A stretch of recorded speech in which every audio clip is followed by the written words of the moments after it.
Born from Fire is the product of a very long and thorough work process.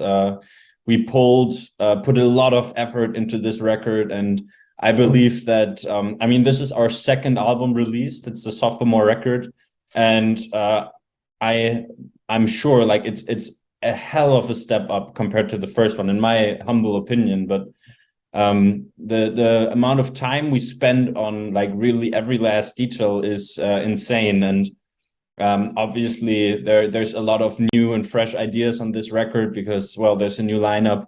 You know, we have a new amazing singer. And yeah, I mean, for everyone that has listened to the first three singles that we released, Sacrifice, Queen of Light, Go to Hell, if they like those singles, and they are sure to like Born from Fire, because those have really been like a little taste of what is to come. The first album, Induction, in 2019. About this work for this now, what can you say? Yeah, you're right. I'm the only one left from the lineup of the first album. The main difference being, the main and obvious difference being compared to the first album, is that I am the only songwriter this time. On the first album, there was a lot of influence still from Martin and Peter Crowley, our orchestra composer. This time around, it's all me, except for one song. One song I wrote together with my bass player, but the rest is out of my hand. And one major difference that I can name right away and think of is that this time I took much more attention to the vocals. The vocals have a lot more space to breathe, and they were really an element that I considered a lot more in the writing process this time around. Whereas during the first album, we basically finished everything before we did the vocals. So in some parts, there wasn't a lot of space left to, you know, get the vocals in there. Yeah, I guess that's the biggest difference. And then musically, of course, it's a lot of fresh and new ideas that are involved. I think the songwriting overall is a lot more grown up, if that's a good way to put it, and well, more cohesive, I think. Yeah. Do concerts and tours?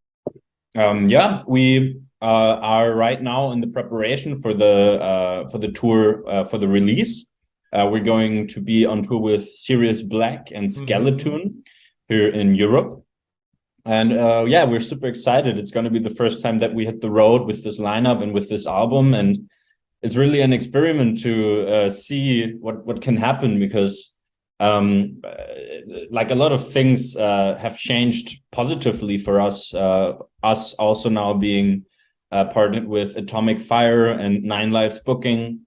And yeah, we're all incredibly excited to see how many people will turn up for the shows, and will buy the CD and the merch. And yeah, it's going to be a ton of fun, I'm sure. And that's right now what I have on my mind all day.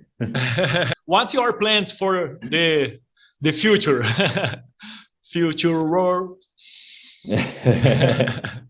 Right. So right now we obviously have the album on the horizon, which will release very soon, I think 16 days from now.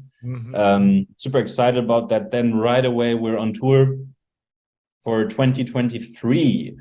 The main goal is to look at festivals, play a lot of the European festivals, and see what's possible beyond that.